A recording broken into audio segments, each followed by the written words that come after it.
Les rues dans lesquelles je passe là maintenant, je les connais parfaitement.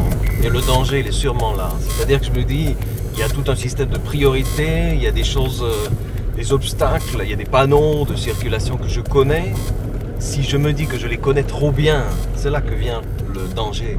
Je pense que dès qu'on considère que quelque chose est acquis, on se met en danger. Il y a un carrefour ici.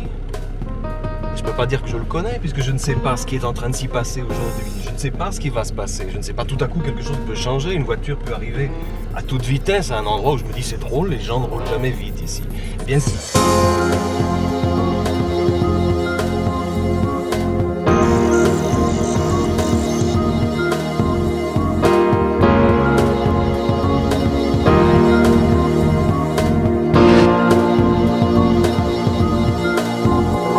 Il y a beaucoup de choses pourtant qui pourraient me surprendre. Je veux dire, aujourd'hui par exemple, il y a un brouillard épais littéralement. On pourrait le couper au couteau tellement il est épais. Hier, il faisait plein soleil. Eh bien, si je ne regarde pas ça, il y a beaucoup de paramètres qui peuvent changer.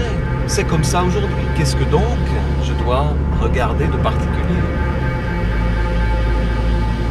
Je pense que dans les couples par exemple, dans tout ce qui est relationnel, dans nos amitiés, c'est souvent comme ça, on ne se regarde plus, on considère que c'est acquis, voilà. Non mais l'autre là je le connais, je l'ai déjà bien vu, tu sais, on vit ensemble, il y a plus de, voilà, même nos parents peut-être, je ne sais pas. Oui, moi je les connais, je sais bien qui c'est là, je sais bien qui c'est. Et on se surprend à dire, tiens, je ne sais pas ce qu'il ou elle portait aujourd'hui, je n'ai pas vu son vêtement, je n'ai pas vu s'il avait coupé ses cheveux, je n'ai pas vu si... Non, ben voilà, pourquoi? Parce qu'on n'est pas attentif. On perd énormément de ce qui est vivant autour de nous et en nous quand on n'est pas attentif aux autres. Et à ce qui est autour de nous, tout simplement.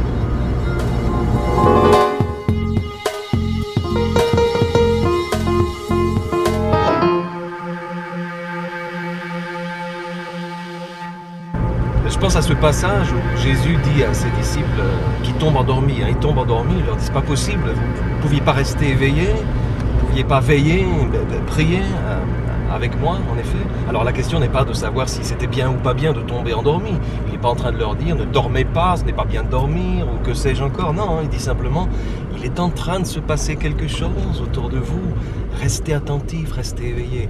C'est aussi une manière de leur dire moi je ne serai bientôt plus là.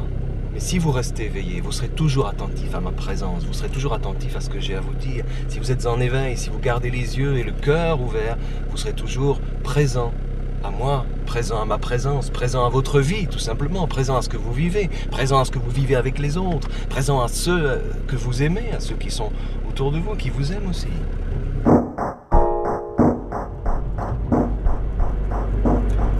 L'idée de rester éveillé, l'idée de veiller, c'est avant tout et surtout être là où on est, en disant voilà, je cherche à vivre ma vie pleinement. Et bien juste, ouais, ben voilà, justement c'est de ça dont il peut s'agir, d'une plénitude. Si on est vraiment attentif à ce qu'on voit, à ce qu'on vit, à ce qu'on entend, à ce qu'on ressent, c'est là qu'on peut faire grandir sa vie, c'est là qu'on peut l'épanouir. Et c'est ce à quoi Jésus invitait ses disciples quand il disait « Ne dormez pas, restez éveillés, priez », c'est-à-dire restez présent quand quelque chose est en train de se passer, soyez là, soyez attentifs, vous pouvez en prendre quelque chose, vous pouvez en être grandi. Et en l'occurrence, là, ouais, il s'agissait de ça, de dire « Regardez ce qui est en train de se passer ».